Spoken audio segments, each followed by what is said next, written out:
Bienvenue à tous les fans du Real Madrid, j'espère que tout le monde va bien même s'il fait de plus en plus chaud durant l'été. J'essaye au mieux en tout cas de vous occuper, de vous divertir un maximum. Aujourd'hui, nouvel épisode d'actualité Real Madrid avec plein de petites news que vous pouvez voir notamment sur le sommaire du jour qui est pas forcément plus chargé que d'habitude parce qu'en fait c'est des petites informations qui méritent pas d'avoir une vidéo entière par information. Il n'y a pas forcément grand chose à dire à chaque fois, du coup autant tout combiner en une seule vidéo, c'est quand même beaucoup plus digeste. D'ailleurs en ce moment vous l'avez remarqué en commentaire et tout ça, mais je suis extrêmement chaud sur la production des vidéos. En termes de quantité qualité, j'arrive toujours à vous sortir au moins une vidéo par jour qui est quand même très travaillée dans l'analyse et aussi sur la forme. Vous l'avez remarqué, ça me fait extrêmement plaisir. Par moment, il peut y avoir deux vidéos qui peuvent sortir le même jour suivant les actualités qui peuvent être chaudes, qui peuvent tomber durant les journées ou les soirées. Je vous remercie énormément les gars de votre soutien. On est de plus en plus sur la chaîne. En tout cas, la chaîne en ce moment a une croissance qui est vraiment exponentielle et positive. On se rapproche des 60 000 abonnés alors qu'on n'est même pas à la fin juillet. Ça me fait super plaisir. Du coup, si vous aimez le Real Madrid, le foot espagnol, le football tout court, n'hésitez pas à vous abonner, vous êtes au bon endroit si vous cherchez des analyses de qualité et en quantité. Mes efforts commencent à payer, du coup je suis extrêmement content et on est parti aujourd'hui les amis pour un nouvel épisode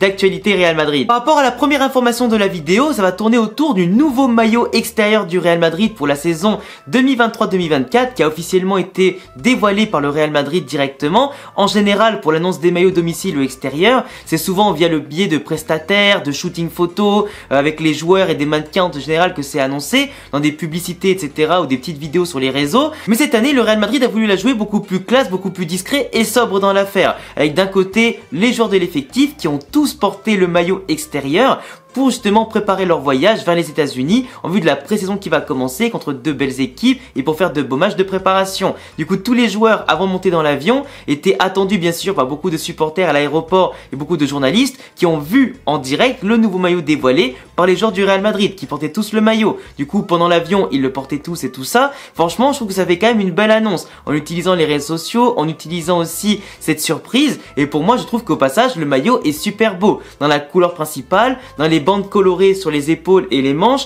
sur aussi les petits motifs qu'il peut y avoir. Je trouve qu'il est hyper beau, pas forcément un des plus beaux qu'on a vu ces dernières saisons. Vous me le direz en tout cas ce que vous en pensez et je vous laisserai le noter sur 10 en commentaire. Mais pour moi, c'est un véritable 8 ou 9 sur 10. J'aime beaucoup le style et j'aime beaucoup ce qu'il représente. Pour passer maintenant à la convocation du groupe du Real Madrid qui va partir et prendre l'avion pour aller aux États-Unis faire les matchs de pré-saison et participer à tout ça avant bien sûr la saison qui reprendra en Liga d'ici le 14 ou 15 août contre l'Athletic Bilbao pour la première journée de Liga.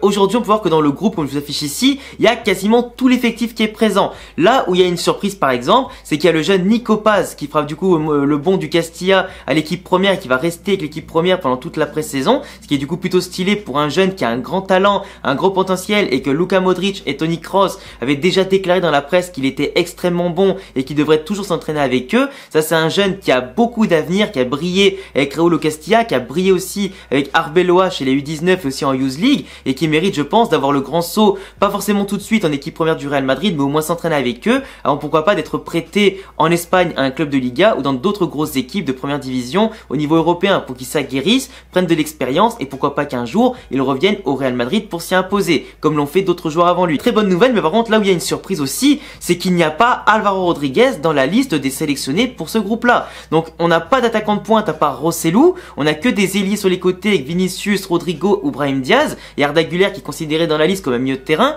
mais pas d'Álvaro Rodríguez dans la liste. Lui qui est pourtant vu comme la doublure de Rosselló normalement, l'attaquant phare du Castilla avec Iker Bravo.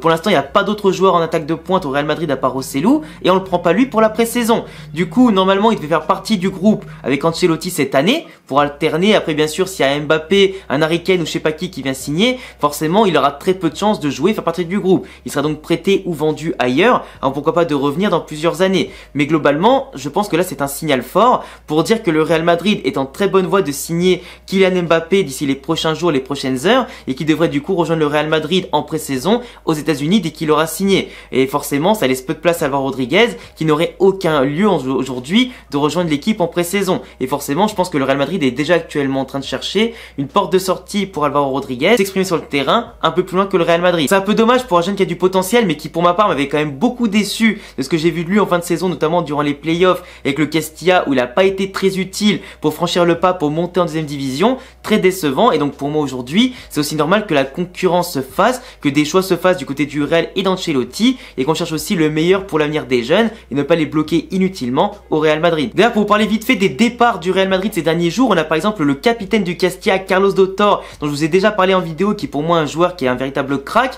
Certes, il a déjà 22 ans, mais il est beaucoup trop fort pour la 3e division et sûrement beaucoup trop fort pour la D2. Il vient de signer au Celta de Vigo qui vient de racheter 50% des droits du joueur pour 4 millions d'euros. Il va donc rejoindre Benitez jusqu'à 2028. Donc globalement, un Carlos Dotor qui peut s'imposer au Celta de Vigo, qui peut enfin montrer au plus haut niveau ce dont il est capable. Et je suis très certain que d'ici 2-3 ans, en jouant régulièrement et en s'imposant, il va être un véritable monstre au milieu de terrain. Comme je l'ai dit, le Real Madrid a vendu seulement 50% de ses droits. Ça veut dire que le Real Madrid possède 50% des autres et qui peuvent avoir soit une plus-value en cas d'une vente de la part du Celta à une autre équipe que le Real Madrid, mais le Real Madrid aura aussi un droit de regard. Si jamais un club est intéressé, il pourra se manifester en premier pour le récupérer. On a aussi Rafa Marin, le rock en tout cas du Real Castille en défense, qui est voulu par le Betis Séville. On parle d'un transfert à 4 à 7 millions d'euros. Même si le PSG est intéressé, c'est bien le Betis Séville pour l'instant qui est plus proche de le signer. On a aussi le jeune Alex Jiménez du Castilla qui va partir en prêt du côté du Milan AC, qui était très intéressé par ce joueur, qui est très complet et très intéressant. Et en équipe première, on a Vallejo qui est parti du côté de Grenade en prêt pendant 1 an, en espérant qu'il puisse retrouver la confiance et en tout cas son football, parce que pendant de rares apparitions, il a quand même fait le taf avec le Real Madrid. Il n'avait pas sa place dans la concurrence et la hiérarchie malheureusement, mais à l'époque de ce qu'on avait vu en Liga ou du côté de Saragosse par exemple, ou en Bundesliga avec Francfort, il était très intéressant, et pareil avec les équipes de jeunes de l'Espagne. Donc à voir si un jour il peut revenir et s'aguerrir, même si petit à petit le temps passe et malheureusement il est plus forcément aussi jeune que certains. Et entre temps, je pense qu'on aura d'autres joueurs qui vont signer, donc forcément il y aura de moins en moins de place. Je vous affiche ici maintenant les horaires des matchs de la pré-saison pour le Real Madrid, avec bien sûr des matchs contre le Milan AC, contre la Juventus Turin, contre Manchester United, mais aussi le FC Barcelone dans un classico qui pourra servir de revanche avec le classico amical qu'on avait perdu 1-0 l'an dernier, un match qui était catastrophique en plus en plein milieu de la nuit. Cette fois-ci le classico aura lieu à heure française à 23 h et les autres matchs auront plutôt lieu vers 3-4 h du matin environ ou 2 h du matin. Donc forcément il faudra se tenir éveillé et tout ça parce que je compte bien mater les matchs en entier, les analyser et vous faire par la suite les débriefs à chaud bien sûr sur la chaîne YouTube. On pourra notamment retrouver les matchs sur le site de l'équipe TV ou directement sur la chaîne de l'équipe pour certains matchs.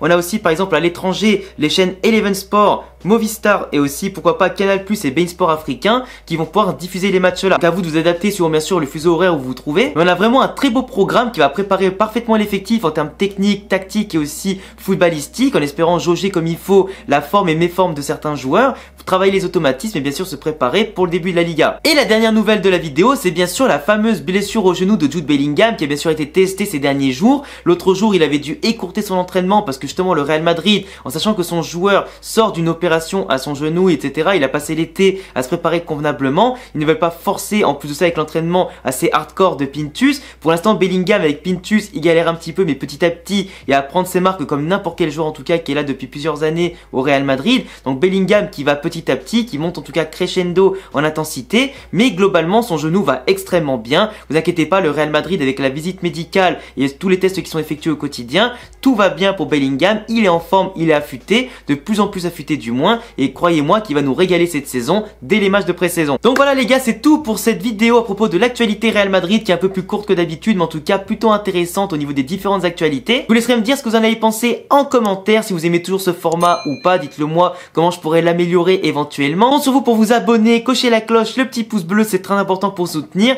les réseaux en description, et à bientôt les gars pour prochaine vidéo. Ciao.